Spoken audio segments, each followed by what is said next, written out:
দবকাত সংঘটিত হৈছে এক ভয়ংকৰ পথ দুৰ্ঘটনা। দুৰ্ঘটনাটোত থিতাতে নিহত হৈছে দুগৰাকীকৈ বাইক আৰোহী।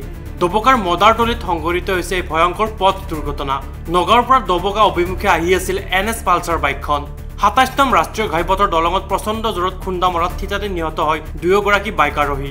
নিহত হোৱা বাইক আৰোহী দুগৰাকীৰ বৰ্তমানলৈ পৰিচয় উদ্ধাৰ হোৱা নাই। দুৰ্ঘটনাত পতিত হোৱা NS পালচাৰ বাইকখনৰ নম্বৰ হৈছে AS31A9458।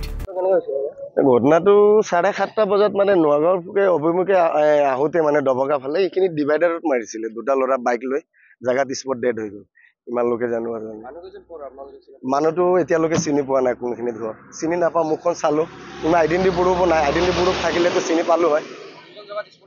দুটাই জাগা স্পট ডেড হৈ মানে ইয়াতে আমি যেনেকুৱা শুনা পাইছোঁ দুটা ল'ৰা আহিছে এফালৰ পৰা ইমান মানে বাইকখন বহুত স্পীডত আহিছে আহি পেলাই এনেকুৱা ব্ৰিজখনৰ ছাইডত মাৰি পেলাই দুজন জাগাত স্পট ডেড হৈ গ'ল।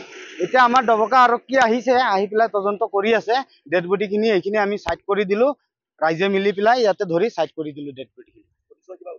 পৰিচয় একো উদ্ধাৰ হোৱা নাই। সিহঁতৰ তাত কিবা পাৰ্চ টাৰ্চ কিবা মোবাইল চোবাইল একো পোৱা নাই যে সিহঁতৰ ঘৰৰ মানুহৰ লগত যোগাযোগ কৰিম একো পোৱা নাই আমি আৰু মানুহটো এতিয়ালৈকে চিনাক্ত হোৱা নাই। এতিয়ালৈকে সিহঁতৰ লগত কিবা মোবাইল চোবাইল একো নাই, ডকুমেণ্টছ পাতিও একো নাই।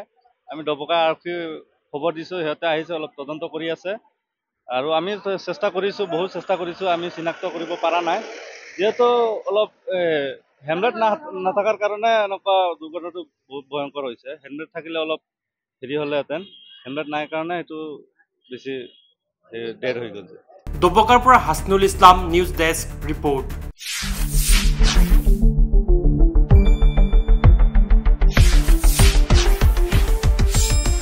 শুদ্ধ আৰু বিস্তৃত বাতৰিৰ বাবে চাই থাকক নিউজ ডেস্ক ৰিপৰ্ট।